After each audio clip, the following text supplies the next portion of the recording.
વાવ થરાદના ધરાધરા ગામના ખેડૂતોમાં આક્રોશ જોવા મળી રહ્યો છે। અતિવૃષ્ટિની સહાય ન મળતા ખેડૂતોમાં રોષ છે। ગામના ખેડૂતોએ તાલુકા પંચાયતમાં રજૂઆત કરી।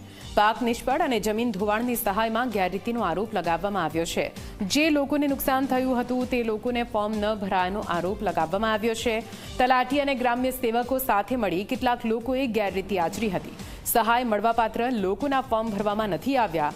સરપંચ, તલાટી અને ગ્રામ સેવકે તેમના મળતિયાઓના ફોર્મ ભરવામાં આવ્યા હોવાના આરોપ લગાવ્યા છે। પછી કે ચાળે ફોર્મોના જે પૈસા કાઢા છે એ લોકો પાસેથી એને પૈસા લઈને આને ફોર્મ ભરીને રાતોરાતી આ કૌભાંડ ગોમથી કરી નાખ્યું છે ખેડૂતોથી। અને એ લોકોએ સરપંચે આ લોકો પાસેથી પૈસા લઈ અને પછી આ રાતે ગામને અંધારામાં રાખી કામ કરી નાખ્યું। અમારા કોઈ ખેડૂતોને આની માહિતી આલી નહીં। જે કોઈ પાસે જાય એમને કીધું કે ભાઈ આ ફોર્મ કોઈ જમીન ધોવાણનું કે કોઈ જમીન નિષ્ફળનું કોઈ ફોર્મ ભરાતું નથી। આવી રીતે કરીને એમણે ફોર્મ રજૂ કરીને એમના પૈસા આવી જાય। બીજા અત્યારે ધ્રાજરાની અંદર 700 ખેડૂત છે, એમાંથી 750 ખેડૂતો આજે રઝળેલા। પાક નિષ્ફળના પૈસા તમામને મળી ગયેલ છે।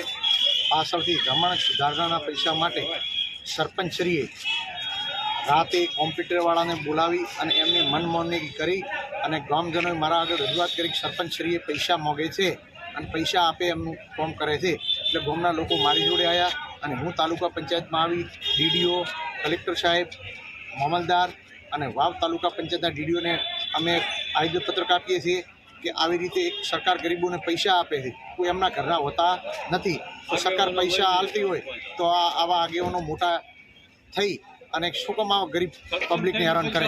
અને સરપંચશ્રી એમના માટે મને ગામને રજૂઆત કરી હતી કે સરપંચ આમ કરે છે, એટલે હું પણ 100 દાણા ભેળો તાલુકા પંચાયતમાં આવ્યો છું અને એમને ન્યાય મળવો જોઈએ અને તટસ્થ તપાસ થવી જોઈએ।